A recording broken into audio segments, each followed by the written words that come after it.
আজি কিছুদিনৰ পৰাই মোৰ মনত এক মানসিক চিন্তাই মোৰ মন কৰিছে অতিকে ব্যাকুল।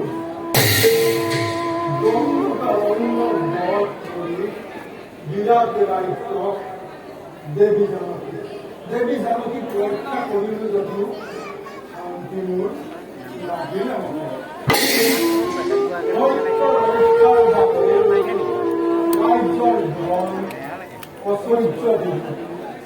সকলোকে জলাঞ্জলি দি প্ৰকৃতিৰ এই নন্দন কাণ্ডত যি ৰূপ লাভৰ কৰিছিলো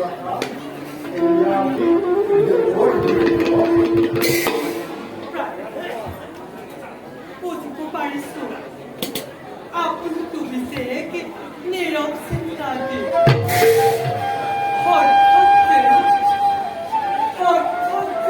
আপোনাৰ সুখৰ সময়বোৰ নাইকিয়া হ'ব ধৰিছে। কিহৰ চিন্তাত তুমি ইমান গভীৰভাৱে দুখ কৈছা? তোমাৰ সকলো দুখ দূৰ হ'ব। অতটা ব্যক্ত কৰাৰ তব চিন্তা আপোনাৰ এই অনুশীলনসমূহে যথা সাধ্যে আপোনাৰ দুখ নিৰাময় কৰিব প্ৰচেষ্টা। বনৰ মাজত তোমালোকৰ দুখ কষ্ট দেখি দুখত কাপৰ হৈছে মোৰ কোমল অন্তৰ। ৰাজনীতি জনকৰ গৃহত লালিতা পালিতা হাঁচিলা নাম নাম লোক বিলাসৰ মাজত সঁচাইছিলা কিন্তু নিয়তিৰ নিষ্ঠুৰ পৰিহাসত ৰাজ হিংসাক অলংকৃত কৰাৰ পৰিৱৰ্তে কাটিব লগা হ'ল আমি দুৰ্বল। কিমান যে ভুল কৰিছা তুমি এই দুৰ্গম জনৰ মাজে। ৰাজ কন্যা হইব আজি বনৰ ফল মূল তোমাৰ খাদ্য। গছ পাত আজি তোমাৰ সাহায্য। কিমান যে দুখ কৰিছা এই দুৰ্ভগীয়া গ্ৰামৰ কাৰণে।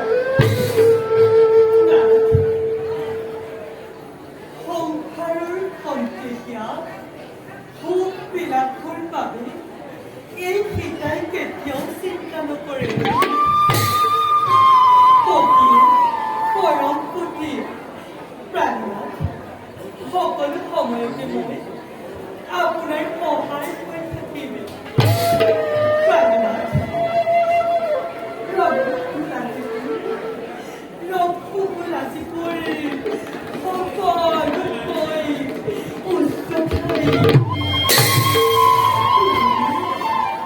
তুমি মোৰ প্ৰাণৰ স্বামী আৰু লগ মন পাইছো মই পুত্ৰৰূপে।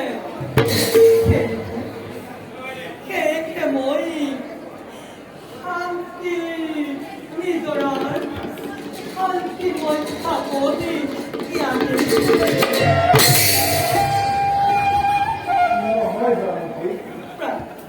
বৰজাম কৰিলে মোৰ সকলো দুখ কষ্ট সহ্য কৰিব পাৰে।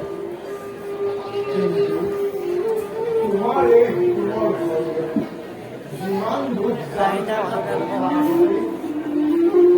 কৰিবলৈ কিদৰে মোৰ বৈ মাতৃ কৈকেয়ী বৰ আৰু পিতৃ আগত কৰা সত্য অংগীকাৰ ৰক্ষাৰ হেতু 14 বছৰ বয়সত কেৱল মোৰ পালন প্ৰাণৰ ভাইজাক উৰ্মিলাক কাৰিব বেদি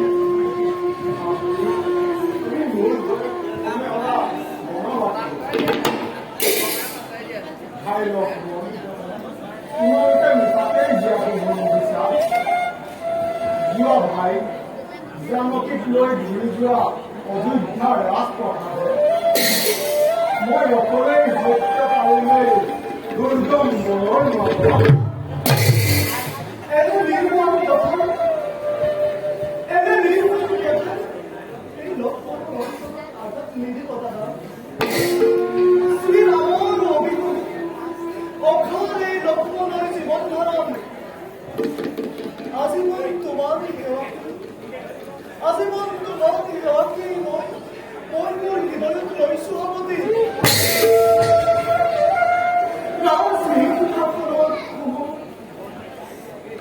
আৰু ৰাজ অভিনয় আশা ভাবতে তুমি পিতৃ হত্যা মানৱৰ বাবে ভলাবৰ ৰাখি শ্ৰীৰামৰ প্ৰতিমূৰ্তি অঘৰ আৰম্ভ কৰাই লগ কৰে নিজৰ ক্ষুদ্ৰ প্ৰাণ বিষয়ে যত্ন কৰে নহয়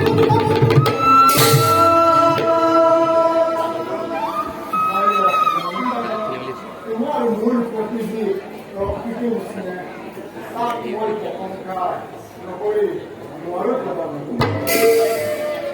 নিস্বাৰ্থ এই ভাতৃ স্নেহ জগত বিৰল তথাপিতো কিয় জানো ভাই